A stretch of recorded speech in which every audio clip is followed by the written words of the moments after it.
7h39, vamos acompanhar agora a entrevista conduzida pelo jornalista companheiro aqui nosso da Rádio Brasil Atual, Gilberto Nascimento, com a jornalista Patrícia Zaidan, uma das coordenadoras do Levante das Mulheres Brasileiras, sobre o movimento pelo impeachment de Bolsonaro. Olá, vamos conversar com a jornalista e psicóloga Patrícia Zaidan. A Patrícia é da coordenação do movimento Levante das Mulheres Brasileiras. O Levante das Mulheres está organizando a campanha Mulheres Derrubam Bolsonaro. Mas, Patrícia, antes, fale um pouco para a gente primeiro o que é exatamente o Levante das Mulheres e como ele é organizado. Bom, em primeiro lugar, queria te agradecer muito, Gilberto, dizer que tenho um enorme apreço pelo seu profissionalismo, agradecer toda a equipe de combatentes jornalistas que estão aí acompanhando esse momento tão difícil do país. Olha, o Levante das Mulheres Brasileiras nasceu o ano passado, no finalzinho de maio, depois da divulgação daquela terrível reunião ministerial que Bolsonaro teve, que foi, na realidade, realizada no dia 21 de abril, mas nós só tivemos acesso àquelas terríveis imagens no finalzinho de maio. Então, nós vimos que não era mais possível continuar assistindo o que estava acontecendo no Brasil.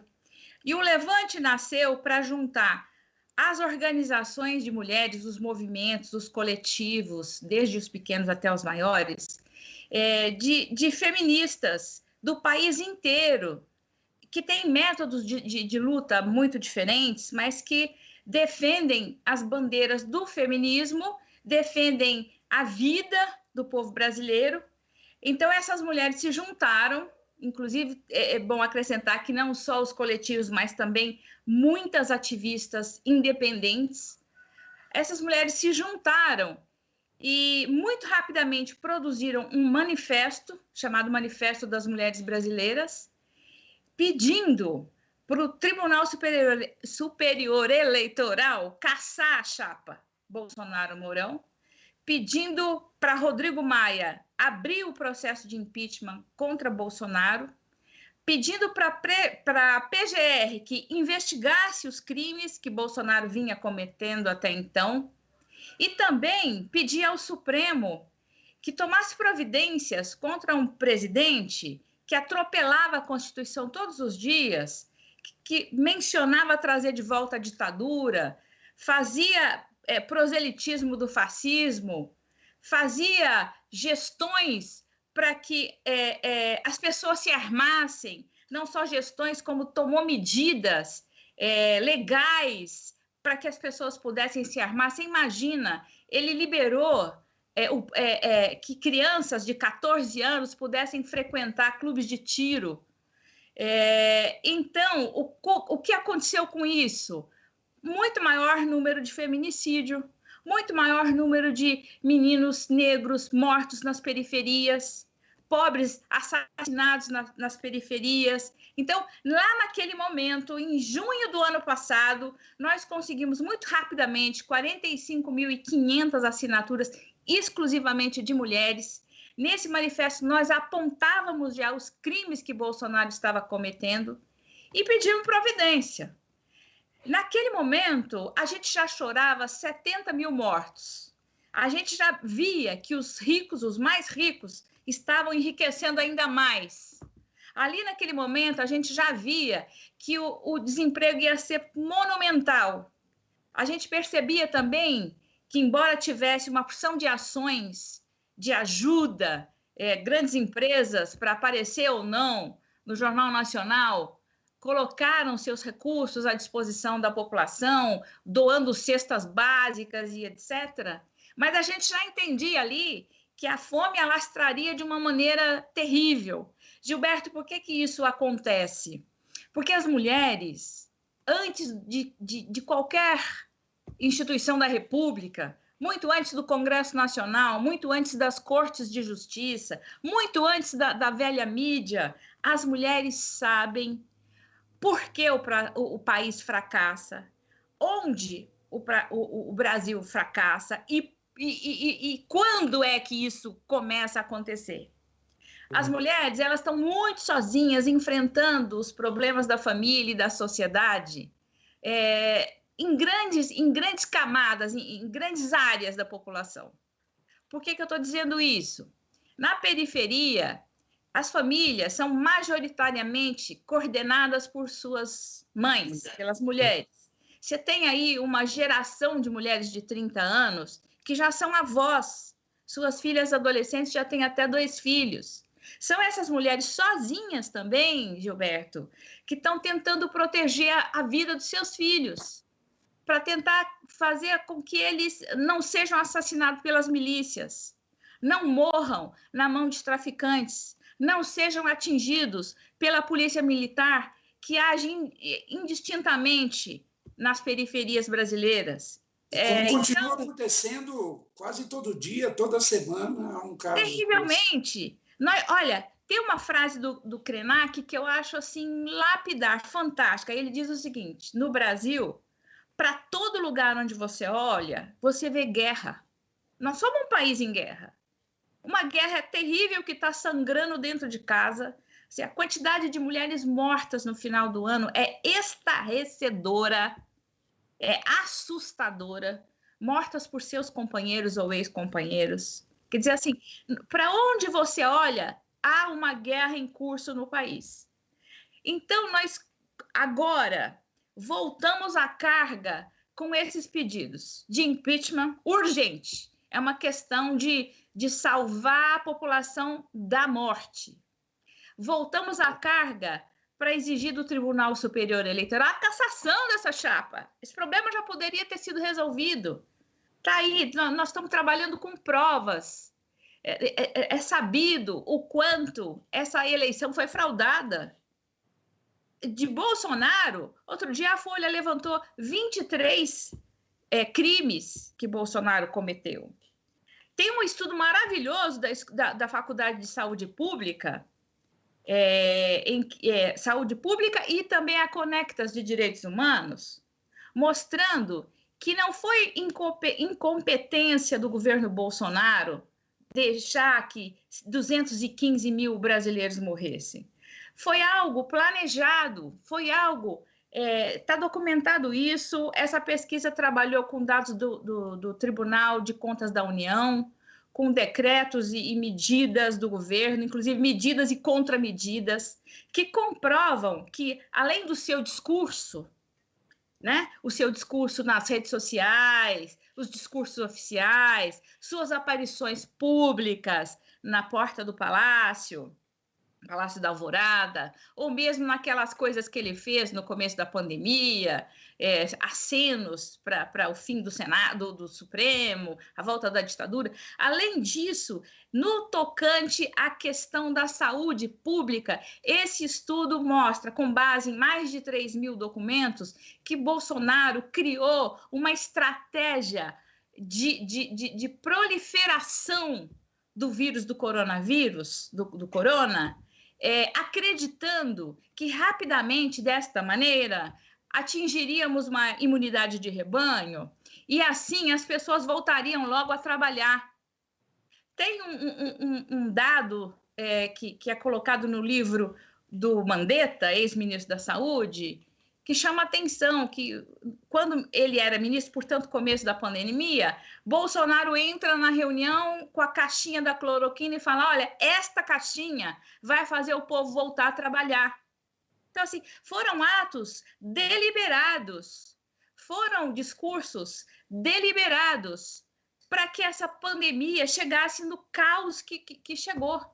Então, Gilberto, não faltam provas. E a gente olha para o Congresso Nacional, que, olha, sinceramente, Gilberto, nós dois cobrimos política por muito tempo. Eu nunca vi um Congresso tão ruim quanto esse. Nunca vi um Supremo tão fraco e acovardado como esse. Nunca vi as cortes de justiça tão assim, frágeis, fracas e, pior, tem um lado. A justiça tem o lado do capital, tem um lado que acompanha a grande mídia, tem um lado que é o mesmo lado dos donos do dinheiro nesse país. Então, Gilberto, o que nos resta? Gritar. tomar as redes sociais, fazer carreata, tomando cuidado, evidentemente, com o vírus, os cuidados sanitários que são necessários, mas nós temos que nos defender, nós precisamos gritar, não é possível. Olha, quem sobrar vai ter que andar sobre corpos se quiser reconstruir o país. Você já falou um pouquinho aí, Patrícia, mas exatamente como está sendo desenvolvida a campanha, então? A campanha das mulheres? Sim, agora, olha, mulheres derrubam Bolsonaro. Qual é a estratégia, exatamente como a campanha está se desenvolvendo?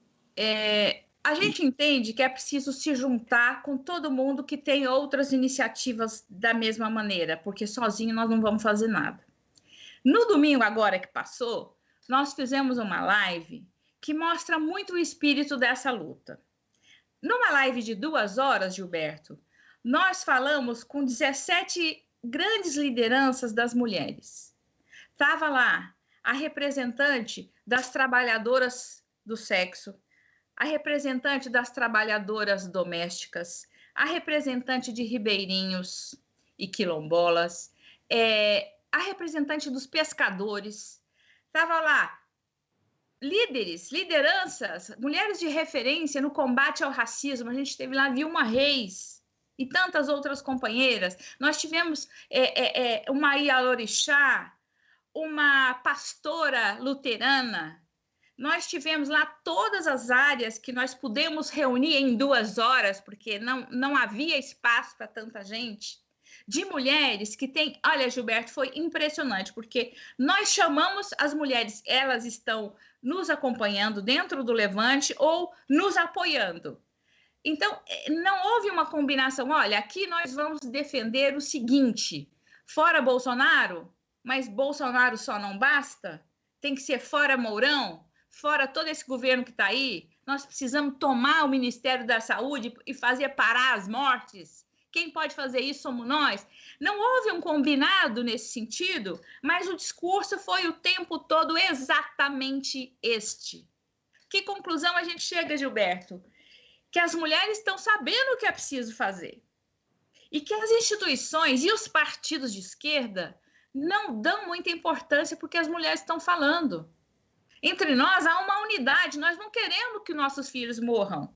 Não queremos que os nossos velhos morram. Não queremos mais demissões. Não queremos mais que empresas como a Ford que deixem o país. Nós não queremos mais privatizações desastrosas e que só interessam ao bolso das pessoas que têm dinheiro. Então, a campanha ela é movida por esse instinto. Nós vamos ocupar aquilo que a gente pode, que são as redes sociais, com essa capitalidade, tentando fazer com que as organizações que integram esse levante coloquem sua cabeça, seu coração, sua alma nesta campanha, tentando multiplicar, Gilberto, porque se a gente não tiver uma voz popular muito forte, você sabe disso muito bem, os políticos não acordam, a justiça não acorda. Então, Patrícia, pode concluir. Não, então é isso, nossa campanha, nossa proposta é isso, é invadir a área e tentar comover, sensibilizar aqueles 30%, 27% que ainda apoiam Bolsonaro. Nós precisamos de todo mundo. Não há uma pessoa que não conheça, que não tenha um amigo, um parente morto por Covid. Todos nós temos alguém próximo que morreu por Covid.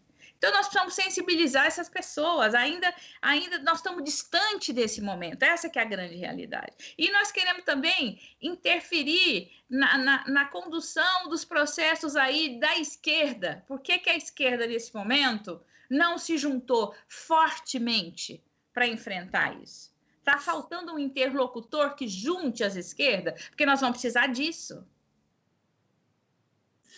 Patrícia, agora, como esse discurso chega também mais rapidamente ou mais facilmente às casas da maioria das mulheres brasileiras, que tem também um monte de mulheres trabalhadoras, de mulheres donas de casa, que não têm tanto acesso à informação e que, às vezes, se ilude também pelo discurso falso que chega em casa ou via WhatsApp, ou via mensagens falsas diversas. Como mudar esse quadro aí?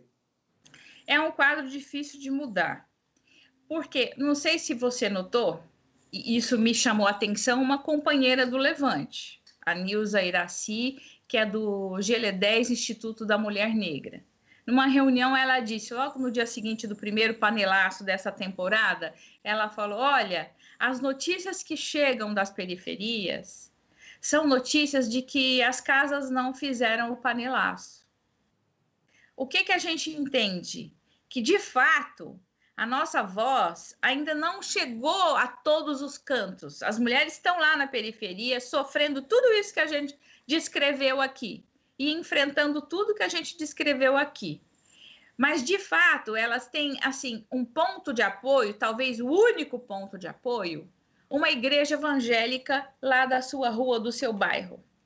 E, em geral, essas igrejas ainda são muito bolsonaristas. Então, a informação que muitas das mulheres têm a respeito, elas sabem que falta vacina, elas já sabem que está sendo desviada a vacina, elas já sabem tudo isso. Mas elas ainda se abastecem de uma informação equivocada e da fake news espalhada pelas igrejas evangélicas. Infelizmente, nós sabemos que tem muitas áreas entre os evangélicos que são pelo Estado laico, que são fora Bolsonaro. Eu mencionei aqui, nós tivemos na nossa live a pastora Luz Marina Garcia, que é uma pastora luterana, que é a favor da laicidade, que defende a laicidade do Estado e que defende uma ação em cima da bancada evangélica do Congresso, que tem uma maioria fechada com Bolsonaro. Nem todos os evangélicos estão lá nesse escopo. Então, eu estou falando dessas igrejas que alimentam de fake news as periferias. O que nós estamos acreditando? Que essa capilaridade que a gente tem por meio dessas organizações que nós mencionamos aqui, que essas mulheres trabalhem em todas as pontas. Gilberto, você sabe, o movimento de moradia está na mão das mulheres. O movimento que defende as pequenas famílias de agricultores, de pequenos agricultores, também está na mão das mulheres. Quer dizer assim, nós estamos fazendo um chamamento a essas mulheres que são referências nesses diferentes pontos, entende? Nós conseguimos, por exemplo, quando precisamos botar o bloco na rua para pedir anistia, em 78, 79, foram as mulheres que puxaram o bloco na rua. Em 2018, também foram as mulheres que fizeram o Ele Não. Foi um grupo MUCB que começou e isso se alastrou de uma maneira vibrante no país inteiro. Quer dizer, as mulheres elas têm essa capacidade. O Fora Temer virou um monte de passeatas também de mulheres. O Dilma Fica, que a gente infelizmente não conseguiu, também foram passeatas puxadas por mulheres. Então, nós estamos querendo reavivar o ânimo das mulheres, porque elas também estão muito desanimadas. Veja você, Gilberto, elas não tiveram quarentena, as mulheres da periferia. Elas tiveram que sair, pegar ônibus para ir trabalhar de doméstica, ou sair para vender alguma coisa na rua para sobreviver. Quer dizer assim, elas estão muito ocupadas, Gilberto. Sabe o que mais que está acontecendo nesse momento? Além de todas os afazeres que sobrecaem nas costas das mulheres, agora elas estão tendo que lidar com os doentes de Covid que não morreram, mas que ficaram sequelados. Tem muitos com sequelas irreversíveis. E sozinha a mulher está lá cuidando, que é o papel do Estado, cuidando desses sequelados que não têm assistência. Então, ela está tão cheia de afazeres para sobreviver, para se manter em pé e viva e respirando, que também é difícil trazê-las para essa luta. Mas nós vamos tentar. Patrícia, queria só fazer uma observação. Você falou dos evangélicos na periferia.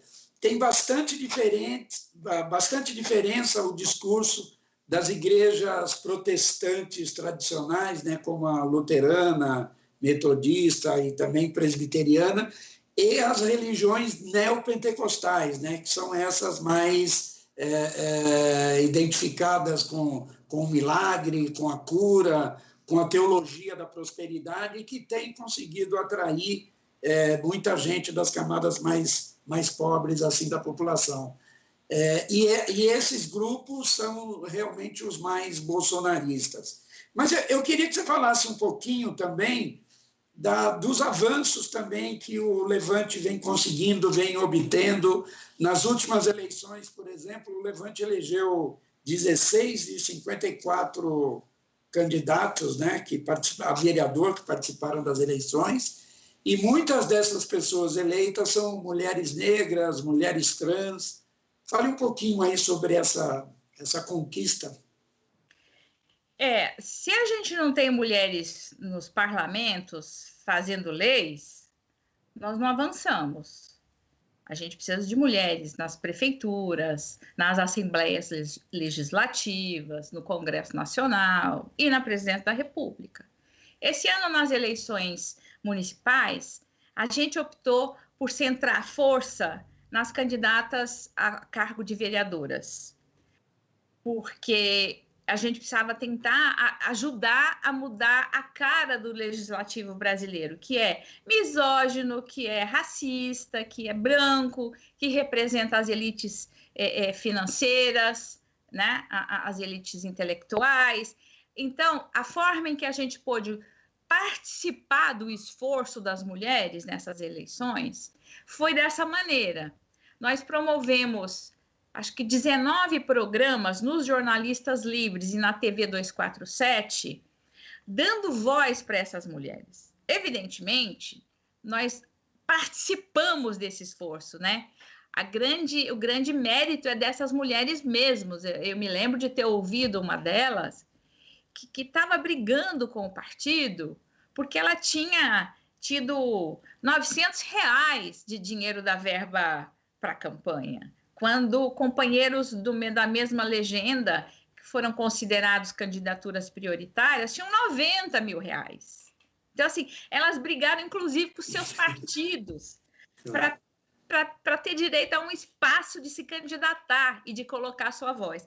E nós vimos, Gilberto, mulheres incríveis, mesmo aquelas que não foram eleitas, mas que ficaram com uma votação muito grande. São mulheres que estão surgindo de onde a gente não imaginava, né? E com sucesso muito grande. Você vê, nós temos 2 mulheres trans mais votadas em Aracaju, que é a Linda Brasil, que é maravilhosa, que é uma mulher trans corajosíssima. Nós temos uma mulher trans em Belo Horizonte, que é a Duda Salabert, e a nossa maravilhosa Érica Hilton, aqui em São Paulo. Quer dizer, nós temos assim, uma mulher como Eliane Mineiro, que vive na cidade de Tiradentes, que se elegeu numa cidade grande como São Paulo, em que os barões da Câmara dos Vereadores se elegem normalmente gastando muito dinheiro. Uma cifra assim estrondosa de dinheiro. Às vezes 2 milhões numa campanha. 2 milhões, né? Exatamente. 2 milhões e 200 foi o vereador eleito que mais gastou. E quem deu dinheiro a essas campanhas? Empresários, muitas vezes, né? Doação de gente que tem interesse em manipular o legislativo. E aí me vai Elaine Mineiro, e ganha com o seu coletivo, né? O Quilombo Periférico, ganha maravilhosamente. Quem é a Elaine Mineiro? Ela é a filha de uma doméstica que teve 5 filhos. Ela era uma mulher que trabalhava de dia e lia à noite, gostava da literatura e que fez questão que seus filhos estudassem, pressionou para que eles chegassem à universidade e concluíssem os cursos. Então, o pai dessa moça foi assassinado quando ela tinha 5 anos, morreu quando ela tinha 5 anos.